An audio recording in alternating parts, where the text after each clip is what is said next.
Hello students, good morning. Welcome back to online classes of Royal International School. In this video I will teach you English grammar for class 10 and today I am taking the topic of tense. जो grammar का हमारा topic है वो tense में start करने वाली हूँ and first tense जो है वो लूँगी मैं present simple, present simple tense. Present simple tense, present simple tense क्या है, इसकी आइडेंटिफिकेशन क्या है। इन आर एग्जाम कोई प्रेजेंट सिंपल टेंस से सेंटेंस बनाने नहीं आने वाले हैं। हमारे जो एग्जाम में आता है वो आता है correct form of the verb, यानी कि हमें टेंस को पहचानना है and according to that sentence और टेंस के अकॉर्डिंग हमें फॉर्म को, वर्ब की फॉर्म को फिल करना है। तो ये जो टेंस है, दिस टेंस इज यूज्ड, ये टेंस कहाँ पर यूज होता है? ये टेंस यूज होता है in permanent truth. Permanent truth वो जो कि हमेशा ही सच रहने वाला है, like earth moves around the sun, sun rises in the east. Okay, इस तरीके की जो परमानेंट ट्रूथ है जिसको हम यूनिवर्सल ट्रूथ भी कहते हैं, वहाँ पर प्रेजेंट सिंपल टेंस यूज आता है। और दूसरा जो आता है हैबिचुअल एक्शन, हमारा जो आदत वाला एक्शन होता है कि मैं डेली ऑलवेज ये काम करती हूँ, तो ये आता है हैबिचुअल एक्शंस में। हैबिचुअल एक्शंस, स्टेट और फीलिंग,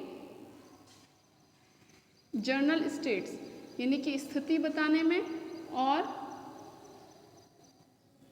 फीलिंग्स को बताने में, general action, general state, general feelings को बताने में हम लोग प्रेजेंट सिंपल टेंस का यूज़ करते हैं।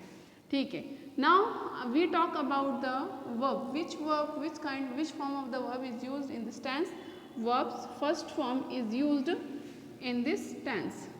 ओके, जो मेन वर्ब होती है वो वर्ब की फर्स्ट फॉर्म यूज़ की जाती हैं and S and E S with verb first form. But when हम लोग वर्ब की फर्स्ट फॉर्म के साथ में एस और ई एस भी लगाते हैं और विदाउट एस और ई एस भी लगाते हैं। But what is the condition when we add S और E S with verb first form and when we do not add S और E S? When subject is singular, अगर हमारा subject singular है like he, she, it and any name, तब हम verb की first form के साथ में एस और ई एस लगाएंगे।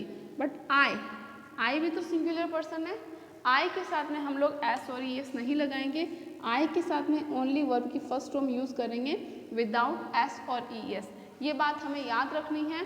प्रेजेंट सिंपल टेंस में वर्ब की फर्स्ट फॉर्म यूज़ की जाती है और S E S with verb first form is used with singular person. ये जो वर्ब की फर्स्ट फॉर्म है एस और ई एस के साथ में किस कब यूज़ की जाती है? With singular person. ये सिंगुलर पर्सन के साथ में यूज़ की जाती हैं। और वर्ब की फर्स्ट फॉर्म, ओनली वर्ब की फर्स्ट फॉर्म किस कब यूज़ की जाती है? प्लूरल एंड आई के साथ में इसको यूज़ किया जाता है, यानी कि प्लूरल अगर सब्जेक्ट है तब, और आई के साथ में वर्ब की फर्स्ट फॉर्म, ओनली वर्ब की फर्स्ट फॉर्म आती है विदाउट एस और ई एस। सेकेंड थिंग, अब हम बात करते हैं हेल्पिंग वर्ब की। Helping verb of present simple tense. Present simple टेंस की जो हेल्पिंग वर्ब होती हैं वो होती हैं do and does.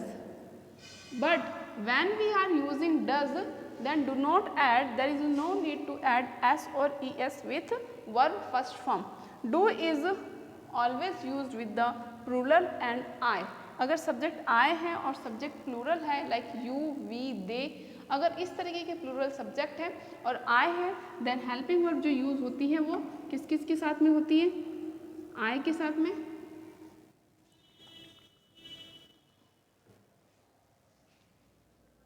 Sorry, do, you, we, you we के साथ में, दे, इनके साथ में हम डू का यूज़ करते हैं। और ये सिंगुलर सब्जेक्ट के साथ में डज का यूज होता है। अगर सब्जेक्ट हमारा सिंगुलर है तो डज का यूज होता है। But when we are using does, लेकिन जब हम डज का यूज कर रहे हैं तो एस और ई एस के साथ में ये यूज नहीं होगा, ओनली डज ही यूज होगा, तब वर्ब की फर्स्ट फॉर्म होगी। बट वर्ब की फर्स्ट फॉर्म के साथ में एस और ई एस नहीं लगेगा। इससे रिलेटेड हमारे चैप्टर फर्स्ट में एक एक्टिविटी दी हुई है पेज नंबर 17 पर। तो देखिए बेटा कि when the subject he she it है तो हम लोग क्या यूज़ करेंगे, एस और ई एस यूज़ करेंगे। लेकिन और अगर डू डज के साथ में हम लोग विदाउट एस, हम लोग एस नहीं लगाएंगे, किसके साथ में, वर्ब की फर्स्ट फॉर्म के साथ में। अब हम बात करते हैं, एक्सरसाइज सॉल्व कर रहे हैं पेज नंबर 17 पर। पेज नंबर 17 पर हम लोग एक्सरसाइज सॉल्व करेंगे। सेकंड थिंग, अगर नेगेटिव सेंटेंस है तो हम लोग क्या कर देंगे, डू नॉट कर देंगे, डज नॉट कर देंगे। और अगर इंटरोगेटिव है तो ये डू और डज सब्जेक्ट के पहले आ जाएगी। जैसे देखेंगे बेटा, एग्जाम्पल हम लोग देख रहे हैं प्रेजेंट सिंपल टेंस का। The sun rises in the east. देखिए बेटा, यह वर्ब की फर्स्ट फॉर्म है और इसके साथ में एस लगा है। सेकंड थिंग, क्योंकि हमारा जो सब्जेक्ट है वो सिंगुलर है, एक सूरज है, सन कहाँ उगता है, ईस्ट में, पूर्व में उगता है। ये कैसा सेंटेंस है, एक परमानेंट ट्रूथ है। क्या है बेटा, ये परमानेंट ट्रूथ। तो परमानेंट ट्रूथ में हमेशा क्या आता है, प्रेजेंट सिंपल टेंस आता है। सेकंड सेंटेंस हम लोग देखते हैं, ही स्मोक्स सिगार। ये इसकी क्या है बेटा, हैबिट है। ये इसकी क्या है, आदत है। सिंगुलर सब्जेक्ट है हमारा और एस हमने यूज़ किया है वर्ब की फर्स्ट फॉर्म के साथ में। थर्ड हम देखते हैं, प्रोफेशन के साथ में भी वर्ब प्रेजेंट सिंपल टेंस आता है। अब हम देखते हैं इंटरोगेटिव सेंटेंस कैसे बनता है। Does he smoke. ये क्या है, इंटरोगेटिव है, interrogative of present simple tense. Interrogative question mark. देखिए, इंट्रोगेटिव बनाने के लिए प्रेजेंट सिंपल में हम लोग उस टेंस की हेल्पिंग वर्ब से सेंटेंस को स्टार्ट करेंगे। उस टेंस की हेल्पिंग वर्ब से सेंटेंस को स्टार्ट करेंगे। अगर ये प्रेजेंट सिंपल का इंटरोगेटिव है तो हमें डू और डज से स्टार्ट करना है। बट हमें नोटिस भी करना है, सब्जेक्ट प्लूरल है तो हम लोग उसको डू से स्टार्ट करेंगे, but subject singular then we start from does. तो does, when we are using does then no need to add S और S with verb first form. Done. तो ये कुछ एग्जांपल्स हमने प्रेजेंट सिंपल टेंस के देखे हैं। अब हम एक्सरसाइज सॉल्व करते हैं।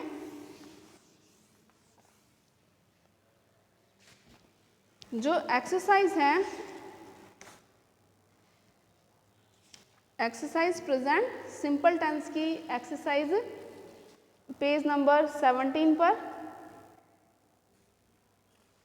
पेज नंबर 17 पर जो है, तो यहाँ है the last train 8 midnight। The last train, आप लोग भी आपकी जो बुक में एक्सरसाइज दी हुई है 17 पेज नंबर पर, उसे सॉल्व करना है। द लास्ट ट्रेन 8 midnight, यानी कि जो आखिरी ट्रेन है, ब्रैकेट में हमारे जो वर्ब दी है वो है लीव, यानी कि आखिरी ट्रेन आधी रात को निकलती है। तो यानी कि आधी रात में, मिडनाइट में आखिरी ट्रेन जाती है या निकलती है। तो यहाँ पर लास्ट ट्रेन सिंगुलर है, वर्ब की फर्स्ट फॉर्म के साथ में हमें क्या लगाना है, लीव्स। सेकंड सेंटेंस हमारा क्या है बेटा, द अर्थ, ये तो बड़ा ही इजी है। The earth move around the sun. Now see, ये क्या है, एक परमानेंट ट्रूथ है या फिर यूनिवर्सल ट्रूथ है कि अर्थ जो है सन के चारों ओर चक्कर लगाती है। अर्थ हमारा सिंगुलर सब्जेक्ट है, वर्ब की फर्स्ट फॉर्म तो ऑलरेडी गिवन होती है ब्रैकेट में, तो हमें लेना है मूव्स। थर्ड टॉपिक जो है हमारा वो है I come from Jodhpur, I come from Jodhpur, यानी कि मैं जोधपुर से आती हूँ। Where dash you dash from, यहाँ पर आएगा कम फ्रॉम। अब देखिए बेटा इंटरोगेटिव, नाउ सी यहाँ पर इंटरोगेटिव लगा है, क्वेश्चन मार्क लगा है। इट मीन्स ये चाहे कोई भी टेंस हो, उस टेंस की हेल्पिंग वर्ब तो यहाँ पर आनी है सब्जेक्ट के पहले। इंटरोगेटिव बनाने के लिए सब्जेक्ट के पहले हेल्पिंग वर्ब का यूज़ होता है। बट हमने देखा है कि फर्स्ट टेंस क्या है, प्रेजेंट सिंपल का है कि मैं जोधपुर से आती हूँ, तुम कहाँ से आते हो, तो तुम कहाँ से आते हो, तो ये कौन सा टेंस बन रहा है, प्रेजेंट सिंपल टेंस बन रहा है। अगर यहाँ प्रेजेंट सिंपल टेंस है तो नेक्स्ट टेंस भी प्रेजेंट सिंपल ही या फ्यूचर हो सकता है, बट वो पास्ट कभी नहीं होगा। प्रेजेंट के साथ में प्रेजेंट का कोई भी टेंस, चाहे वो कंटिन्यू हो या परफेक्ट हो या फ्यूचर, आ सकता है बट पास्ट नहीं आएगा। तो मैं जोधपुर से आती हूँ, तुम कहाँ से आते हो, तो तुम। अब इसमें हेल्पिंग वर्ब कौन सी होगी प्रेजेंट सिंपल की, डू और डस। सब्जेक्ट सिंगुलर है तो हमें हेल्पिंग वर्ब यूज लेने की डू, यहाँ पर कम। अब एग्जामिनर हमें हेल्पिंग वर्ब नहीं देगा, हमें हेल्पिंग वर्ब हमारे माइंड से लगानी होगी टेंस को रिकॉग्नाइज करके। फोर जो है वी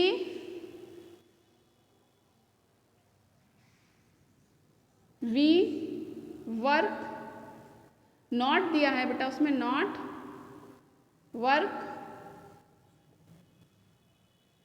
ऑन सैटरडे, ये भी क्या है बेटा, हैबिट शो कर रहा है कि सैटरडे को हम काम नहीं करते हैं। तो नेगेटिव सेंटेंस भी जब होता है then we use helping verb of tense, हम टेंस की हेल्पिंग वर्ब यूज करते हैं। तो यहाँ पर हैबिट शो हो रही है कि सैटरडे को हम काम नहीं करते हैं, तो कौन सा टेंस आ रहा है हैबिट में, प्रेजेंट सिंपल। तो प्रेजेंट सिंपल में नॉट्स वाला सेंटेंस है, हेल्पिंग वर्ब लेनी है। हेल्पिंग वर्ब कौन सी होगी, डू, क्योंकि सब्जेक्ट हमारा क्या है, प्लूरल है, वी डू नॉट। और ये जो वर्क है फर्स्ट फॉर्म दी हुई है, फर्स्ट फॉर्म में आएगी, तो इसमें क्या आएगी, वी डू नॉट वर्क। जो अब हमारे पेज नंबर 17 पे जो एक्सरसाइज है बेटा, ये आपको खुद से सॉल्व करनी है 1 to 10 करके। तो ये आपका वर्क है और मुझे क्लास 10 के स्टूडेंट्स आप ये फिल करके मुझे सेंड करोगे व्हाट्सअप कॉपी, जिसको मैं चेक करूँगी। और हर चैप्टर के बीच में एक नई ग्रामर की एक्टिविटी दी हुई है, तो बोर्ड एग्जामिनेशन के लिए ये बहुत ही अच्छी बात है कि आप हर चैप्टर के पीछे वाली ग्रामर एक्टिविटी को भी सॉल्व करें। इससे आपके ग्रामर के टॉपिक भी क्लियर होते जाएंगे और आपकी प्रैक्टिस भी होती जाएगी। जो हमारी रिफ्रेशर है उसमें तो बहुत सारी एक्टिविटीज़ दी हुई है, एक्सरसाइज दी हुई है, बट चैप्टर के पीछे वाली एक्टिविटी भी हमें सॉल्व करनी है। Till then bye bye, stay home and stay safe.